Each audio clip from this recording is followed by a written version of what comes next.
Lando Calrissian, Han Solo, Darth Vader. Characters from the Star Wars movies we've known and loved for over 30 years. But do we know the whole story?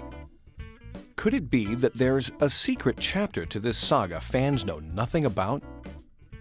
What if there were plans to make a different kind of Star Wars film, one made for urban audiences and starring a black hero, one who may have inspired a gambler named Lando? Virtually everyone remembers where they were when they first saw Star Wars, especially those who saw it on opening day back in 1977. Most fans screamed and cheered for more of the star-spanning saga with its galactic villains and dashing young heroes. But one aspiring filmmaker had hoped to see heroes of a different color saving the galaxy, and may have decided to do something about it. I'm sorry to be late, sir. We've been waiting for you. I'd heard rumors about it back in the mid-90s, but they were silly sort of rumors. If you had told me like 10, 15 years ago that there was really a black Star Wars movie, I would have thought you were crazy. Is it possible that an ardent fan with a vision may have pitched Fox on making a Shaft in space and actually made a black Star Wars movie?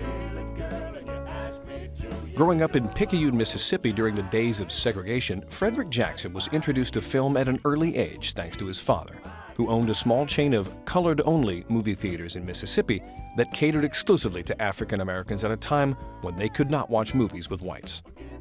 The young Fred Jackson grew up secretly dreaming of making his own movies, but instead opened his own chain of car washes, which provided a comfortable living for him and his family. Although Fred had given up on making movies, he never lost his passion for watching them. He was especially excited by the so-called blaxploitation film craze, which had taken hold in the early 1970s, depicting black heroes instead of criminals. Oh, baby, hero! And these movies sparked a renewed interest in filmmaking for him. And then, just as he finally began planning a film project of his own, he read about a bold new science fiction film and took his son Marcus to see Star Wars on opening night. When we saw the movie, my dad he didn't have the same experience that I did. I mean, obviously, you know, when you're a kid, there's laser beams and, you know, and cool fights and, you know, daring do or whatever you want to call it, and you're invested in that. But, you know, if you're an older person and you see it, obviously the kind of the sociological ramifications are a lot clearer to you. And so I guess from his perspective, you know, not watching the film and, you know, there not being any black faces, it really got to him. You know, it's almost like you could say it took place in a long, long time ago in a galaxy far, far away. You know, were there any black people? You know.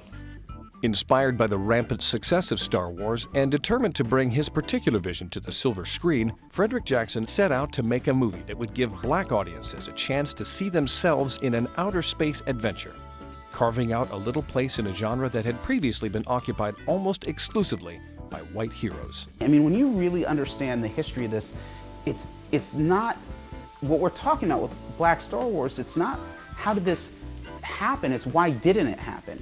I mean, it really should have occurred, and now there's all this evidence that it did happen.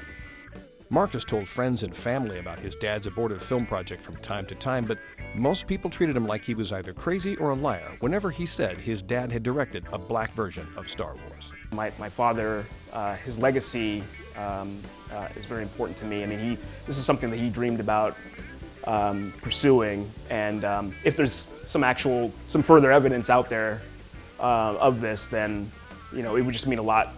It would mean a lot to my family. A lot of what we're talking about is just speculation, but there's part of me that just wants to believe. You know, there's sort of a magic involved in all of that.